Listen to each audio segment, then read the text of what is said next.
네, 다음 소식은 돌아오지 못한 영웅들 상원구의 옛 이름인 대구 상업학교 야구부 소식입니다.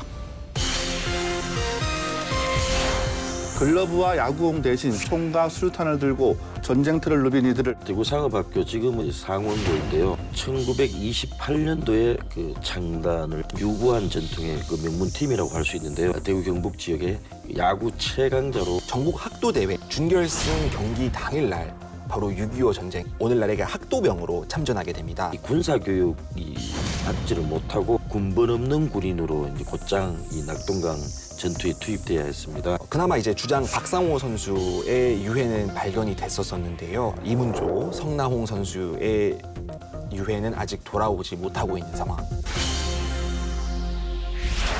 네, 6.25 전쟁 당시 학도의용군으로 전쟁터에 나갔던 상원고의 옛 이름 대구 상업학교 야구부 이야기를 해볼까 합니다. 글러브와 야구공 대신 총과 수류탄을 들고 전쟁터를 누빈 이들을 먼저 이주영 기자가 소개를 해주시죠.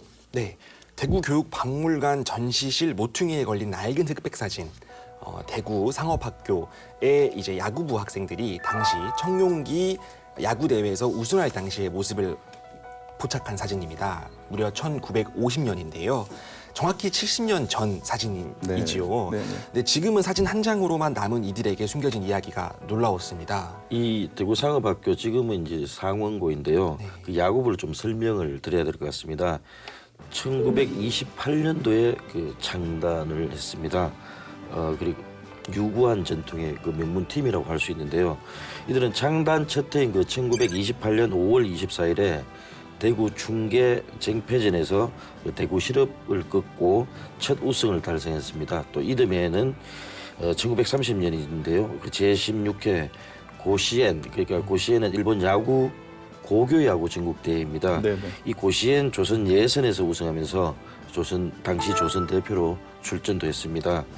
일제 강점기 시절에 그 대구 상업학교는 치열했던 그 고시엔 예선을 뚫고 심심찮게 그 결승과 4강을 오가면서 대구 경북 지역의 야구 최강자로 군림했습니다. 네, 대구 상업학교 야구부는 해방 후에도 전통을 이어갔는데요. 1950년 6월 18일 서울운동장에서 열린 제5회 청룡기 대회 결승전에서 모두의 예상을 깨고 우승을 거머쥐었습니다. 우승의 기쁨도 잠시 이들에게는 전혀 예상치 못했던 새로운 운명이 닥쳤습니다. 대구 상업학교 야구부는 당시 청룡기 이후 곧바로 열릴 예정이었던 제2회 전국 학도대회 준결승전에 진출해서 2경기 연속 우승을 이제 넘보는 팀이었었는데요. 준결승 경기 당일날 바로 6.25 전쟁이 터졌습니다. 아, 예.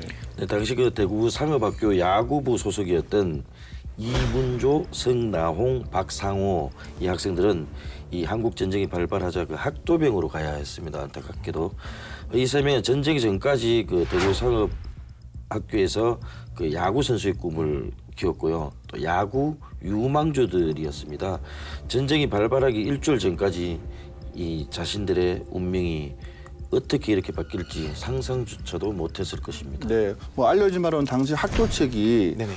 이 대회에 야구부가 참여하는 거를 좀 껄끄럽게 생각했다 이런 말들이 있었다고 하더라고요. 네. 그러니까 뭐 대구 상업학교가 대구 경북을 대표하는 야구부였을 텐데 학교 측에서 굳이 참가를 막았던 이유가 있을까요?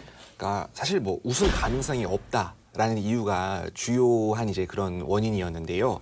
해방 후 이제 대구 상업학교 같은 경우에는 해방 전에는 굉장히 지역 강자로 군림을 했었지만 해방 후에는 당시의 명성을 많이 잃어버린 상태였었습니다. 이제 거듭된 학교 측의 그 출전 포기 종용을 이겨낸 분이 또 바로 당시 대구 상업학교 야구부 감독을 맡고 있었던 김종경 감독인데요. 이제 김 감독은 일본 니시오 공업실업학교에서 야구를 배웠었습니다. 그리고 니혼 대학에 다닐 때 이 학병 지원에 반대를 하고서 귀국을 해서 대구에 터를 잡고 당시 대구 상업학교의 체육교사로 일하던 사람이었습니다. 아, 네. 그래서 이제 그 당시 대구 상업학교의 야구부를 재건한 이가 바로 이 김 감독이라고 할 수 있는데요. 사제까지 틀어서 야구부를 키웠습니다. 김 감독은 그 1920년대 그 전국을 휩쓸었던 대구 상업 야구부의 전통을 제발 좀 회복해야 되겠다. 이래서 혼신의 노력을 기울였습니다. 원체 그 의지가 강했던 까닭에 학교의 그 반대에도 불구하고 자신의 과수원까지 팔아가면서 청룡기 출전 경비를 마련했다고 합니다. 이 감독의 강한 의지를 선수들이 알았던 까닭일까요? 청룡기 당시 대구상업학교는 여러 강호를 차례로 꺾고 그 결승까지 올랐고 당시 전국적인 강호였던 부산 동래중학교하고 맞서서 2대1로 승리를 했습니다. 근데 그 당시에는 모두의 예상을 뒤덮는 결과였습니다. 무려 1950년이었는데요. 당시 외국 전지 훈련이 있었겠습니까? 지금처럼 그 조기 교육이 있지도 않았고요. 이 흐름대로라면 대구 상업 야구부 멤버들은 훗날 그 한국 야구계를 짊어질 핵심 주역들로 성장하리라는 예상도 과한 추측은 아닌 것으로 보입니다. 네. 당시 대구상업학교 야구부는 이제 곧이어 개막할 제2회 학도체육대회에 참가하고자 청룡기 우승 후에도 서울에 남아 있었습니다. 6월 23일이었는데요. 1950년 6월 23일 개막한 학도체육대회에서 이제 1회전에서 대구상업학교가 또 부전승을 차지를 해요. 그래서 2회전에서 동래중학교와 다시 맞붙을 예정이었거든요. 리턴 매치죠. 어떻게 네, 보면은. 네, 네. 그게 이제 1950년 6월 25일이었던 겁니다. 네, 일요일이었겠죠? 2차전이. 네, 네. 근데 뭐 다들 아시다시피 그날은 이제 6.25 전쟁 발발 날이잖아요. 발발일인데 조금 그러니까 전쟁이 터지니까 이게 대구로 내려와야겠죠. 그래서 이제 대구로 내려왔을 때만 해도 당시에는 남쪽 지역에는 그렇게 막 전쟁의 심각함도 몰랐었고요. 이게 뭐 급한 상황이다라는 것도 몰랐었기 때문에 대대적인 환영을 받았었다고 네, 해요. 네. 진짜 뭐 우승을 거머쥔 것도 한편의 드라마 같은데 야, 그날 새벽 전쟁이라뇨. 그러니까 저는 도저히 감정이입이 안 되는데요. 당시 그 어린 학생들이 그러니까 훗날 이 전쟁이 민족 상잔의 아픔으로 한국 최고의 아픔이 될 줄 뭐 그런 비극이 될 줄 상상이나 했겠습니까? 그때는 몰랐을 것 같아요. 네. 맞습니다. 이때만 해도 사람들은 이 전쟁의 위험을 알지를 못했습니다. 그 6.25 다음 날인 6월 26일 그 대구상업학교 선수단이 이제 대구로 내려오자 시민들이 아까 말씀드린 것처럼 대대적인 환영을 하면서 맞아줬습니다. 하지만 이게 끝이었습니다. 이 학생 선수들은 더 이상 이 그라운드에 올라가지 못했고요. 대신 그들이 밟은 곳은 전쟁터였습니다. 야구공과 배트를 내려놓은 그들의 손엔 수류탄, 총 이런 것들이 쥐어져 있었습니다. 6월 30일 대구는 드디어 각 학교에 휴교령을 내리기 시작합니다. 이게 5일 뒤인데요. 전쟁으로 인한 어느 휴교령이겠죠? 순간 이게 상황이 이게 정상이 아니다라는 걸 깨달은 거겠죠. 이미 수도 서울은 북한군의 수중에 들어간 뒤였습니다. 이윽고 북한군의 남하가 시작이 되었었고요. 대구 상업학교 학생들은 용약 이제 의용군, 즉 오늘날의 학도병으로 참전하게 됩니다. 당시 대구상업학교 야구부 소속 이문조, 석나홍, 박상호 소년도 같은 운명이었는데요. 이들은 학도 의용군으로 지원을 해서 낙동강 방어 전선에 투입이 됐습니다. 결국 전사했습니다. 네. 그나마 이제 주장 박상호 선수의 유해는 발견이 됐었었는데요. 이문조, 성나홍 선수의 유해는 아직 돌아오지 못하고 있는 상황입니다. 네. 시신도 못 찾았다는 얘기 같은데요. 조금 설명을 더 보태드리면요. 이 3명의 학생들은 이 군사교육이 받지를 못하고 군번 없는 군인으로 이제 곧장 이 낙동강 전투에 투입돼야 했습니다. 이 낙동강 방어선 전투는 굉장히 치열했었는데요. 당시에 임시 수도인 그 부산 함락을 이렇게 막기 위해서 국군 그리고 유엔군이 이 북한군에 맞서서 치열한 전투를 거듭했습니다. 이게 한국 전쟁사의 그 주요 전투지입니다. 낙동강의 거의 모든 전선에서 북한군의 그 격렬한 공세에 맞선 국지전이 벌어졌고 이 50일 정도 지속한 이 전투 때문에 많은 그 사상자가 발생했다고 합니다. 당시 낙동강 전선에 가장 치열한 전투가 벌어진 곳이라고 하더라고요. 그리고 뭐 많은 시청자분들도 아시겠지만 이 6.25 전쟁을 간략하게 말씀을 드리면 유사 이래 최대의 민족 상잔이라고 하잖아요. 사상자가 엄청납니다. 당시 전투가 얼마나 치열했을지 상상이 안 가는데요. 1950년 6월 25일 북한의 남침으로 시작된 이 전쟁은 1953년 7월 27일까지 3년 1개월간 지속했습니다. 국가기록원 통계에 따르면 당시 한국군 전사자가 13만 7,890여 명, 그리고 부상자가 이제 45만 742명이었거든요. 또 실종자까지 포함하면은 모두 62만 1,800여 명이 이제 피해를 받았습니다. 전쟁의 화마에 희생이 됐고요. 유엔군 역시 사망자가 4670명, 부상자가 10만 4280명, 포로까지 포함하면은 15만 5천여 명으로 늘어납니다. 이 중 미군의 피해 규모가 가장 컸는데요. 미국 전사자만 해도 3만 7천 명, 부상자는 9만 2,134명에 이릅니다. 그러니까 뭐 그 당시 저는 없었으니까 모르지만 이 사망자 수치만 봐도 와 이게 장난이 아니었겠다라는 게 실감이 됩니다. 당시에 배기자도 없었죠, 그죠? 그렇죠. 예, 민간인들의 학살도 되게 심했다고. 네, 그렇죠. 민간인 사망자는 24만 4,600여 명 정도 되고요. 또 학살을 당한 사람들은 12만 8,900명 정도, 또 부상은 22만 9,200명 정도가 됩니다. 또 납치, 행방불명 이런 인원들이 38만 7천 명 정도가 됩니다. 그 피난민이 320만 명, 또 전쟁으로 인한 미망인이 30만 명, 또 전쟁고가도 10만 명에 이릅니다. 네네. 제가 아까도 잠깐 말씀드렸다시피 뭐 우리 6.25 전쟁은 우리가 정말 잊어서는 안 될 반드시 기억해야 할 그런 역사이긴 하지만 저희가 뭐 당시 아픔을 상상이라도 하겠습니까? 저희는 겪어보지 못했기 때문에 그 당시에 대구 상업학교 야구 영웅들이 참전했던 낙동강 방어선 네. 전투 네네. 가장 6.25 전쟁 치열했다 뭐 네. 이렇게 평가를 받고 있는데 국지전 중에 하나였다고 하더라고요. 네. 예. 그래서 뭐 아까 배 기자께서도 말씀하셨지만은 이 방어선이 뚫리게 되면은 당시에 자유진영이었던 대구, 그러니까 경상도 지역이 모조리 함락이 되기 때문에 정말로 치열했던 전투고요. 이 방어선을 구축을 해야만 또 인천 상륙 작전이나 이런 것들이 또 성공을 기대할 수 있기 때문에 더더욱 또 치열했었습니다. 아까 전에도 말씀드렸다시피 이 3명의 야구 유망주들은 전투에 투입이 됐다가 모두 다 이제 살아 돌아오지 못했었고요. 네. 상원고 총동창회 관계자들의 의견을 들어봤는데요. 이 박상호 선생의 경우 그 1950년 그 야구부 주장이었습니다. 일전에 그 학교 역사를 정리할 때 이 박상호 선생이 낙동강 전투에 그 학도병으로 참전했다가 전사했다 이런 기록을 찾아냈다고 합니다. 하지만 이문조, 성나홍 이 두 분의 기록은 뭐 애석하게도 남아있지 않다고 합니다. 유해조차 찾지 못했다고 하니까요. 예, 이 안타깝습니다. 관계자에 따르면은 전쟁 발발 이후에 학도병으로 이제 참전한 대구 상업학교 재학생은 50여 명이었습니다. 이 가운데 공식적으로 파악한 전사자만 20명 정도가 되는데요. 총동창회 측은 아마 전사자가 더 많을 것으로 예상한다며 이문조, 석나홍 선생도 공식 기록이 없다면 아마 여기는 이제 무명 전사자에 포함됐을 것으로 본다고 전했습니다. 네. 청룡기 우승이라는 야구 인생에서 큰 영광이었을 건데 그 영광이 채 사라지기도 전에 말씀하셨던 이문조 선생 그리고 성나훈 선생, 박상호 선생은 꽃다운 나이에 이제 산화했다고 합니다. 이들의 희생이 없었다면 오늘의 대한민국과 오늘의 고교 야구는 없다고도 할 수가 있을 건데요. 자, 하지만 우리 야구계는 이들에 대해서 너무 무관심한 거 아니냐 이런 비판이 나오고 있습니다. 어떻습니까? 네, 그렇습니다.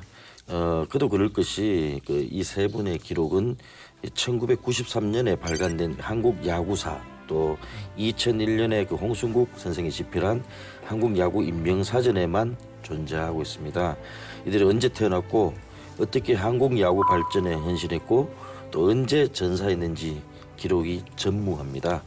전사한 야구 선수를 항구적으로 기리려 노력하는 미국 야구계 또 전범들임에도 침략 전쟁에서 죽은 야구인들을 세세하게 기록하는 일본 야구계와는 달라도 너무 다른 상황입니다. 네, 대구 상업학교 야구부에 대한 이야기는 이전에도 야구 칼럼니스트 등 언론에서 몇 차례 보도되기도 했습니다만은 이렇다 할 조명을 받지는 못했었는데요.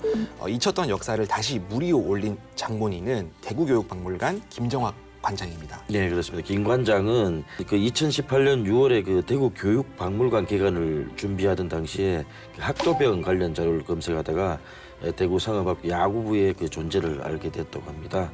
그래서 이제 1950년 당시 청룡기 등 고교 야구 기사를 비교적 자세하게 수록한 이 조선일보사의 과거 기사 데이터 등 자료를 이렇게 수집을 했다고 합니다. 학도병 자료를 찾던 김 관장 덕분에 낡은 그 흑백 사진 3장 그리고 또 과거의 기사를 추적해서 땅 속에 파묻혀 있던 1950년 당시 대구 상업 야구부의 청룡기 우승기도 찾아내기도 했습니다. 김 관장에 따르면 전쟁 발발 후에 우승기가 그 학교 간사 앞에 묻혀 있다는 조선일보 기사를 보고 추적을 했다고 합니다. 정말 웃음기가 땅속에 묻혀 있었단 말이네요. 네. 그래서 김 관장은 이제 소년병과 학도병 모두 전쟁 후에 잊혀져 버렸지만은 그러니까 군번 부여를 받았던 소년병과는 달리 학도병은 이제 그런 것도 없었기 때문에 정말 불쌍한 존재다라고 안타까움을 드러내기도 했는데요. 그는 이제 정확한 통계치도 아직 없는 학도병의 존재가 전북 군산과 대구에서 찾을 수 있다. 그러니까 실제로 이제 김 관장은 전북의 이제 군산고에 이어서 대구 경복고등학교, 또 대구 상원고도 마찬가지고, 그러니까 이런 학교들에서 학도병이 가장 많이 투입이 됐다고 하더라고요. 네. 그래서 이런 이제 에피소드들을 설명을 하면서 대구 지역 역시 수많은 학도병들이 징집된 곳이고, 그러니까 이들에 대한 기록이 조금 다시 이런 역사들이 조금 많이 밝혀져야 된다라는 입장을 전하기도 했습니다. 네. 근데 그 아까도 말씀드렸지만 그 낙동강 방어선 전투가 굉장히 치열했잖아요. 그래서 그 당시에 징집된 학도병들은 대부분 이 거리가 가깝다 보니까 대구 경북의 대구죠. 네. 학생들이었습니다. 그런데도 이들을 역사화하는 작업은 아직 너무 미진하기만 합니다. 경북 포항과 영덕에서 진행됐던 장사리 상륙작전 또 인천 상륙작전을 가능케 했던 중요한 전투였지만 대부분 학도병들로 사실상 일방적인 희생을 강요받았던 것입니다. 잊혀진 지역의 역사를 지역 교과서 또 지역 차원에서 계속해서 기억하고 또 학생들에게도 환기시킬 수 있으면 좋겠다. 또 잊힌 것이지만 잊을 수 없는 것들 아니냐 이렇게 김정학 관장은 강조를 했습니다. 이분들에 대한 우리가 자료도 많이 찾아야 될 텐데요, 그렇죠? 네, 아직 빛을 보지 못하는 학도병들의 기록과 자료들이 훨씬 많습니다. 대구교육박물관은 대구 출신 학도병들에 대한 기록과 사진 등의 자료를 지속적으로 찾아내고 또 기증받아서 체계적으로 관리할 계획입니다. 이번 6.25 전쟁 발발 70주년을 계기로 지역에서도 역사를 찾자는 우리 지역의 역사를 찾자는 움직임이 계속되고 있는데요. 상원고와 밀접한 관계가 있는 또 대구 지역의 프로야구 홈팀인 삼성 라이온즈 같은 경우에도 이 홈 경기에 대구 상원고 야구부 후배들이 뭐 시구와 이렇게 묵념 같은 것들을 하면서 돌아오지 못한 야구 소년 학도병들의 넋을 기릴 이런 이벤트들을 준비하고 또 조율 중인 것으로 알고 있습니다. 네, 뭐 저 개인적인 바람이기도 하지만 하루라도 빨리 이들에 대한 어떤 이야기가 좀 제대로 좀 밝혀지면 좋을 것 같습니다. 학도병 말 그대로 학생 신분으로 대부분 또 고교생이었을 것 같은데요. 학생 신분으로 전쟁터에 뛰어든 분들인데 나라를 지켜야 되겠다는 일념 하나만으로 총칼을 들었을 거 아니겠습니까? 네. 죽음을 각오하고 치열하게 싸웠을 텐데 이들은 학도병은 모집이었습니까? 징집이었습니까? 학도병의 경우 서류상 그 자원 입대자들도 많았지만 문제는 학교에서 나오라고 했는데 이 나갔다가 그대로 학도병이 된 사례들도 이 자원으로 짓게 돼서 사실상 강제가 더 많았을 것으로 짐작이 됩니다. 또 아예 강제로 입대당한 경우도 생각보다 꽤 많았는데 이 경우도 자원 입대라고 여겨졌습니다. 영화 그 태극기 휘날리며 아시죠? 거기서 초반에 주인공 형제가 군대에 강제로 끌려가는 모습을 보면 좀 이해가 가실 겁니다. 네. 또 바다 건너 제1교포 청소년들이 제1학도우영군을 편성을 해서 또 참전하는 경우도 있었습니다. 아무래도 장기간의 일제감정기 시대 때 또 서러움을 받았던 일본에 있는 조선인들, 한국인들이었기 때문에 또 이렇게 국난을 극복하자라는 취지가 많이 조금 이런 의견들이 모아졌을 것 같은데요. 대부분의 학도병들은 대한민국 육군에 배치됐었습니다. 소년병은 아니지만 20대 대학생들도 또 학도병에 지원하는 경우가 있었는데요. 이 중에서는 한국전쟁 때, 6.25 전쟁 때 학도병으로 참전한 김영삼 전 대통령도 있습니다. 김 전 대통령도 학도병으로 참전을 했군요. 다만 이 당시 대학생은 그 전쟁터 대신 대부분 다른 보직을 맡았습니다. 뭐 대학생이 그 당시에는 뭐 매우 귀했습니다. 그래서 대학생 이상 학력은 병력 대상이 아니었고 대학생 이상이 근데 군복무를 하게 되면 대부분 이 갑종 장교로 근무를 했습니다. 민병철 고려대학교 구로병원 초대 원장도 이 전쟁 당시에 부산의 전시연합대학을 다니면서 간신히 그 졸업한 것으로 알려져 있는데요. 네. 그의 회고록에 따르면 여전히 거리에서는 육군의 신병 징집이 있었고 신분과 관계없이 일단 잡혀가면 얼마간의 기초군사 훈련만 받은 채 곧바로 전선에 투입되곤 했다. 나도 여러 번 아슬아슬한 적이 있었는데 한 번은 잡혀서 타고 가던 트럭에서 뛰어내려서 도망친 적도 있었다 이렇게 밝히기도 했습니다. 네. 네, 학도병은 현재로서는 정확한 수도 추정할 수가 없습니다. 이들이 투입된 당시에 변변찮은 군번도 없었고 또 기록조차 남아있지 않기 때문인데요. 신원이 밝혀진 경우에도 국가유공자가 아닌 참전유공자라는 애매한 호칭으로 불렸고 기록이 없다거나 증명자료가 없다는 이유로 보상과 존중에서도 뒷전으로 밀려나기 일쑤였습니다. 나라가 이들을 잊고 싶었던 걸까요? 여전히 학도병의 구체적인 기록은 남아있지 않고 있습니다. 희생자와 유가족 현황 역시 파악이 제대로 안 돼 있고 있는 상황인데요. 미성년자를 징집해 전쟁의 반강제로 동원한 역사, 어쩌면 대한민국 정부와 국방부가 잊고 싶은, 기억에서 애써 지우고 싶은 흑역사일지도 모르겠는데요. 영원히 자유로울 수는 없을 것 같습니다. 네, 앞서 말씀드린 것처럼 대부분 그 고교생이었던 학도병 대신에 별도의 그 소년병들도 존재했는데 미성년자들이 징집됐다는 점에서 별 차이가 없습니다. 그러나 그 학도병은 군분을 부여받지 못했고 소년병은 정식으로 군분을 부여받았다고 합니다. 이 차이가 나는 거죠. 네. 그러나 소년병 또한 그 현충원 등지에서 추모비조차도 이렇게 찾아볼 수 없는 게 지금의 현실입니다. 네, 뭐 안타까운 소식이 최근에 있었습니다. 최근에 6.25 전쟁 참전 소년병 전우회가 결국은 자진해산을 결정했다, 이런 소식이 들렸는데요. 늙은 소년병들이 해마다 먼저 간 전우들의 넋을 달래기 위해서 같이 지내오던 소년병 위령제도 더 이상 열 수가 없게 됐다고 합니다. 소년병 예우 특별법 제정을 촉구하는 국민청원 운동이 진행되고 있는 곳에 고마움을 느끼고 있지만 큰 기대는 하지 않는 상태라고 하는데요. 세월이 흐를수록 늙은 소년병들의 한은 더 깊어지고 있습니다.